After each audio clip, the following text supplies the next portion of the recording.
अस्सलाम वालेकुम, की हाल चाल है? ठीक ठाक हो? मुझे पूरी पूरी उम्मीद है कि आप सारे के सारे बिल्कुल ठीक ठाक होगे और खैरियत से होगे।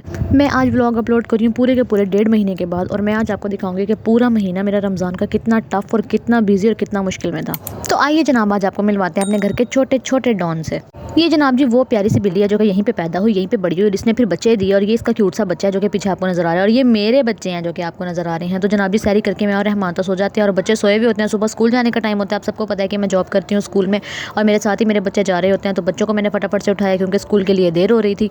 सहरी के बाद सोने के बाद 1.5 या 1 घंटे की नींद होती है। उसके बाद मैंने बच्चों के लिए नाश्ता वगैरह बनाना होता है। मैं फटाफट से किचन में आ जाती हूँ ताकि बच्चों का लंच बॉक्स पैक कर दूँ, या साथ में जो भी उनको नाश्ता वगैरह मैंने बनाना है, ब्रेकफास्ट बनाना है, वो मैं बना दूँ। वैसे मेरी पूरी कोशिश होती है कि मैं सहरी के टाइम जब अपनी सहरी बना रही होती हूँ या रहमान की सहरी बनाती थी तो मैं साथ ही बच्चों का भी बना के रख देती थी।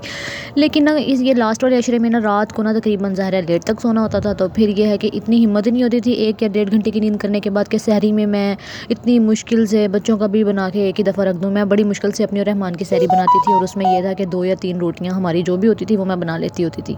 और जनाब जी बच्चों का नाश्ता जो है वो मैं सुबह को ही बनाती होती थी। आटा जो है वो मैंने गूंद के रखा हुआ था। सुबह के टाइम मैं पराठा या ऑमलेट बना देती थी इनको, या फिर जो भी था, मतलब जो भी ये कहते थे चाय के साथ पराठा जो भी होता था वो मैं इनको बना के दे देती थी। तो प्यारे प्यारे दोस्तों, सुबह के टाइम तो टाइम ऐसे भाग रहा होता है कि वो रुक ही नहीं रहा होता, और मुझे पहुंचना होता है स्कूल। रमज़ान के दिनों में तो रूटीन इतनी मुश्किल हुई थी कि इफ्तारी करने के बाद तो उठा ही नहीं जाता था, ज़रा भी जान नहीं होती थी जिस समय कि बंदा उठ के कोई काम कर ले। और जब स्कूल से वापस आती थी तो इतने ढेरों काम फैले हुए होते थे कि मत पूछो। और सबसे सैडली मैं आपको एक बात बताऊं तो जितने भी मैं व्लॉग्स अपलोड कर रही थी या जितने भी मेरे सब्सक्राइबर्स हुए थे, पहले मुझे बड़ा जुनून चढ़ा हुआ था यूट्यूब पे वीडियोस अपलोड करने का, एकदम से वो सब नीचे डाउन हुए। मेरा जितना भी वॉच टाइम था सारा का सारा नीचे आ गया। 400 के समथिंग मेरे व्यूज़ थे, जितने भी पता नहीं कितने आवर्स थे, पता नहीं, मुझे आई डोंट नो, मुझे याद भी नहीं आ रहा। और अब वो बहुत ही ज़्यादा कम हो गए हैं। मतलब मेरे जो व्यूज़ आ रहे हैं वो मेरे ख्याल से 16 या 15 के आ रहे हैं, और जितने भी वॉच टाइम है वो मेरा 15 या 18 घंटे आ रहा है पूरे मंथ का, मेरे ख्याल से इतना आ रहा है।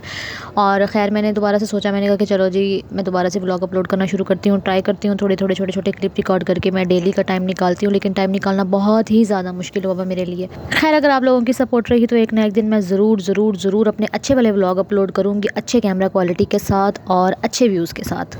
और जनाब जी सुबह के टाइम ना मैं सही वाली अम्मी बनी हुई होती हूँ कि मेरा एक पाँव किचन में होता है और एक पाँव बच्चों के कमरे में होता है, उनके सर पे कि यार उठ जाओ, देर हो गई है, देर हो गई है, किस चीज़ का इंतजार कर रहे हो यार तुम लोग। तो देखते ही देखते मेरा ऑमलेट था वो रेडी हो गया। मैंने बच्चों को रेडी किया, खुद से रेडी हुई झटपट से, और फिर मुझे स्कूल के लिए निकलना था। रहमान ने हम सबको स्कूल के लिए ड्रॉप किया, और रास्ते में जाते जाते शुगल मेला ना हो ये तो हो ही नहीं सकता। मुझे ना मेरा बंदा कहता है कि मैं ना आदत से मजबूर हूँ यार, मुझे जितनी मर्जी टेंशन हो, परेशानियाँ, जितनी मर्जी मैं थकी हुई हूँ, जब तक मैं इस बंदे को तंग ना कर लूँ ना, मुझे ज़िंदगी में चैन सुकून नहीं आता और नहीं आएगा।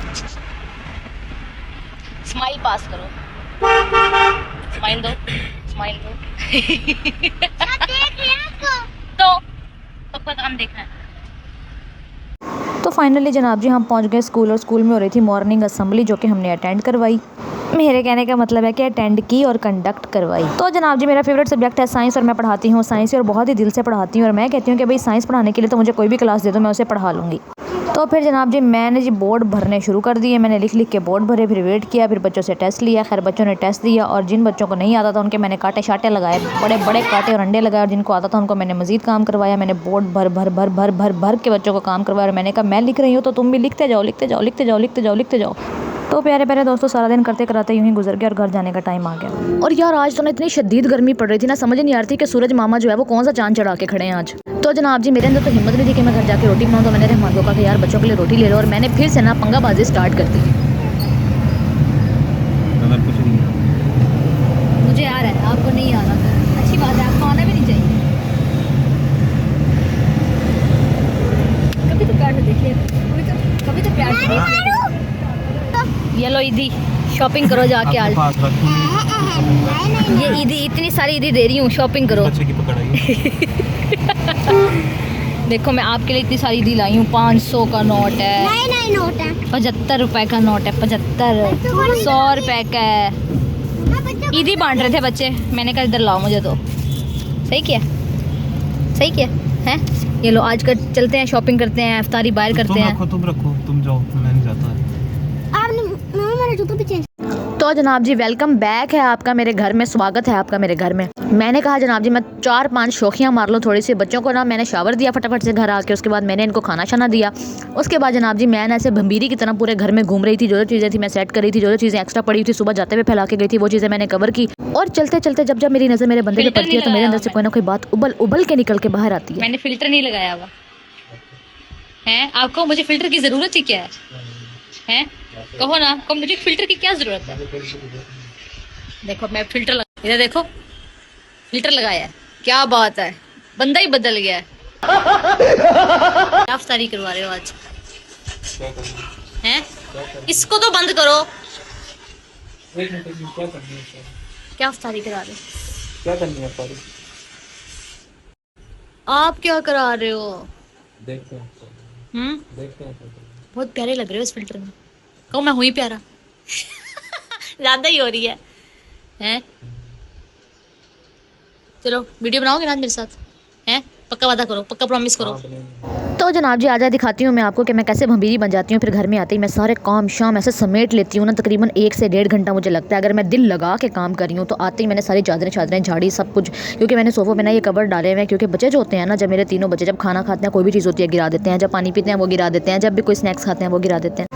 तो जनाब जी इसीलिए ना सोफ़ों को साफ़ सुथरा रखने के लिए ना मैं उनके ऊपर कोई भी चादर डाल देती होती हूँ, ताकि अगर कोई भी चादर है वो मैली हो गई है तो मैं उसी को दोबारा से वॉश कर लूँ जब मैं अपने कपड़े वॉशिंग मशीन में वॉश कर रही हूँ। और साथ साथ ही ना मेरे सोफ़े भी हैं ना वो गंदे नहीं होंगे। तो मैंने चुक्या फिर झाड़ू ले के ना मैंने फिर सारे फर्श की धुलाई कर दी। उसके बाद जनाब जी इफ्तारी का टाइम हो गया था, तो मैंने इफ्तारी बनाने के लिए पालक को जो था वो कट कर लिया वॉश करके। अच्छा प्यारे प्यारे दोस्तों, ये वाला व्लॉग ना मैंने 2 दिन पहले रिकॉर्ड किया था और अभी ना न्यूज़ आई है कि ईद का चांद नज़र आ गया और कल जो है वो पूरे पाकिस्तान में ईद होगी। ये वाला जो व्लॉग मैं रिकॉर्ड कर रही हूँ ये कर रही हूँ मैं आज 29वें रोज़े वाले दिन, बल्कि 29वें रोज़े वाली रात को, यानी 30वां रोज़ा हो जाना था अगर ईद का चांद नज़र ना आता। तो जी ईद का चांद नज़र आ गया, तो मेरी तरफ से आप सबको दिली ईद मुबारक। अल्लाह ताला आपको ऐसी हज़ारों लाखों करोड़ों ईदें देखना नसीब फरमाए। पूरा रमज़ान का महीना ना हम दोनों हस्बैंड वाइफ जो हैं, यानी रहमान और मैं, हम दोनों मिलजुल के ही काम वगैरह कर लेते हैं, दूसरे का हाथ बटाते हैं, दूसरे का साथ निभाते हैं। मतलब जैसे मैं जॉब भी करी होती हूँ, जब मैं घर से आती हूँ तो वो मेरे साथ मिल के मेरा हाथ बटाते हैं, हम दोनों मिलकर इफ्तारी बनाते होते थे, दोनों मिलकर सारा काम वगैरह कर लेते होते थे। और ये बहुत अच्छी बात होती है, अपने रिलेशन को स्ट्रॉन्ग करने के लिए आपके दरमियान में अंडरस्टैंडिंग होना बहुत ही ज़्यादा ज़रूरी है। इससे एक तो आपका रिश्ता मजबूत होता है और दूसरा ये है कि आपके अंदर एक दूसरे के लिए एहसास पैदा होता है।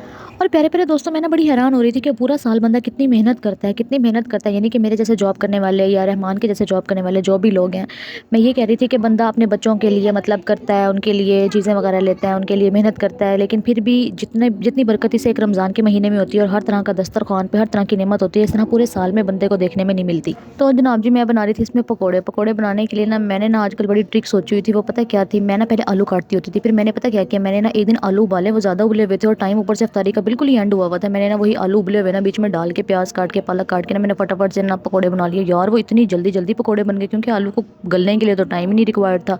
वो जो पकोड़े पहले 15 मिनट में बनते थे वो 10 मिनट में बन गए। मैंने ना बहुत ही बड़ी मुझे ये अचीवमेंट लगी। मैंने रोज़ पूरा अफ्तारी में पूरे 30 दिन 29 दिन ना ये इसी तरीके से पकोड़े बनाए। अच्छा जनाब जी, हर रोज़ जब अफ्तारी होती थी तो फ्राई चीज़ें या जो भी चीज़ें वो मैं कर लेती थी, और जो भी मतलब अफ्तार का ड्रिंक बनता होता था जैसे कि नींबू पानी या कोई भी जूस वगैरह वो रहमान करते होते थे। और अगर आप भी मेरी तरह शॉर्ट हार्टेड हैं तो आपको ये बात सही से पता होगी कि अगर आपसे कोई चीज़ नहीं उठाई जाती तो आप अपने बंदे को कहते हो तो वो कहते हैं कि यार थोड़ा सा और बड़ा हो जाना था यार तूने। तो फिर मैं कहती हूँ हट जाओ, मैं अपनी मदद आपके तहत खुद ही उठा लूँगी। यार ना करो ऐसे काम से, अच्छा कि आप ना ही करो जब आपने 4 बातें करके सुना के करना है। तो प्यारे दोस्तों, किस चीज़ का वेट करो? अगर आपने अभी तक चैनल को सब्सक्राइब नहीं किया तो जल्दी से जाओ यार, जल्दी से चैनल को सब्सक्राइब करो और साथ में ना बेल वाले आइकन को, घंटे को भी लाजमी दबा देना, ताकि अगर मैं नसीबों से कोई महीने में एक आधा व्लॉग डाल दूँ तो आपको उसका नोटिफिकेशन मिल जाए यार। और साथ में ना मुझे ना टिप्स भी दिया करो यार, किस तरह से मैं अपने व्लॉगिंग के चैनल को बेस्ट बना सकती हूँ। मैं ना बड़ी हैरान थी यार, बड़े सब्सक्राइबर्स तो सही आ रहे थे यार, पता नहीं क्या हुआ, मुझे क्या मौत पड़ी। मैं अच्छे व्लॉग डालते फिर से मुझे कोई मौत पड़ गई या नज़र लगी तो मैंने व्लॉगिंग करनी छोड़ दी। मेरी फजूल की बातों से देखो आप भी पक गए हो कि जैसे ये पकोड़े पक गए हैं, बल्कि तल गए हैं, अच्छे से तेल में फ्राई हो गए हैं। और पता मेरी क्या आदत है, मैं कहती हूँ कि अगर मेरे पकोड़े फ्राई हो रहे हैं ना तो इतनी देर में फ्राई होते हैं ना, इतनी देर में मैं सारे बर्तन समेट लूँ। क्या आप भी मेरी तरह सुगड़ खातून है? अगर हाँ तो जल्दी से मेरी वीडियो को लाइक कर दो, नीचे कमेंट में येस ज़रूर लाजमी लिखिएगा। और जो छोटे से डस्ट हुआ होता है ना, आटा बेसन कुछ भी डस्ट हुआ होता है, मुझे बड़ी उलझन हो रही होती है यार। मैं तो ना जल्दी से ना बस मैं कहती हूँ कि वाइप ऑफ कर दूँ सब कुछ। तो जनाब जी मेरे जो पकोड़े थे वो भी फ्राई हो गए थे और दही बड़े थे वो भी बन गए थे, तो मैंने सोचा कि क्यों ना मैं 2 बर्गर भी बना लूँ यार। मैंने फटाफट से पैटीज़ को फ्राई होने के लिए रखा और फटाफट से मैंने बर्गर पे मायोनीज़ केचप शेचप लगा के, और उसके बाद जो मेरी पैटीज़ फ्राई हो गई थी तो वो मैंने बर्गर के अंदर डाल के और उसके ऊपर से मैंने बर्गर के बन को फटाफट से ढक दिया। इतने में इफ्तारी का टाइम हो गया। यार मैं कहती हूँ ना, असल मज़े तो ना इन बच्चों के होते हैं कसम से। यार रोज़ा भी नहीं रखते, सारा दिन खाते हैं पीते हैं, इनके नाश्ते की टेंशन हमें, इनके लंच की टेंशन हमें, इनके डिनर की भी टेंशन हमें, इनके जूस की, दूध की, खाने पीने की भी टेंशन हमें, और साथ में इनके इफ्तारी की भी टेंशन। यार बीच में पता है क्या हुआ था, हम ना सब समोसे पकौड़े खा खा के ना थक गए थे, हमें ये फ्राई चीज़ें खा खा के थक गए थे। तो हमने पता क्या सोचा, हमने सोचा कि आज हम बनाते हैं चिकन कढ़ाई और रोटी बनाते हैं, और ना हम इफ्तारी में कोई भी चीज़ नहीं बनाएंगे। यार बच्चों ने तो उस दिन पूछ पूछ के जीना आराम कर दिया, आज रोज़ा नहीं खोलना, आज रोज़ा नहीं खोलना, आज कोई चीज़ नहीं बनानी, आज कोई चीज़ नहीं बनानी। खैर अब हम रोज़ाना जो भी इफ्तारी बनाते थे वो इनके लिए ही बनाते थे, क्योंकि बच्चों को बहुत ही ज़्यादा एक्साइटमेंट होती थी कि इफ्तारी के टेबल पे एटलीस्ट 2 या 3 आइटम्स तो लाजमी ही हो। और यार पता है हमारे गॉसिप्स ना ऐसे ही चलते रहते हैं। रहमान और मेरी बहुत ही ज़्यादा आदत है, आप सबको लगता है कि वो बोलते नहीं है लेकिन वो बहुत बोलते हैं, और वो मेरे साथ तो बहुत ही ज़्यादा बोलते हैं माशाल्लाह माशाल्लाह माशाल्लाह से। हम जब दोनों मिलकर बैठते हैं ना तो हम ऐसे बातें करते हैं जैसे कोई बिछड़ी हुई 2 सहेलियाँ मिलती हैं ना, और वो एक दूसरे के साथ अपने दुख सुख बांटती हैं। हम इस तरह से एक दूसरे के साथ अपने दुख सुख बांटते हैं। खैर मैं जा रही हूँ, फिर अगर व्लॉग अच्छा लगा हो तो चैनल को सब्सक्राइब करना मत भूलिएगा। अपना बहुत सारा ख्याल रखिएगा। अल्लाह हाफिज़।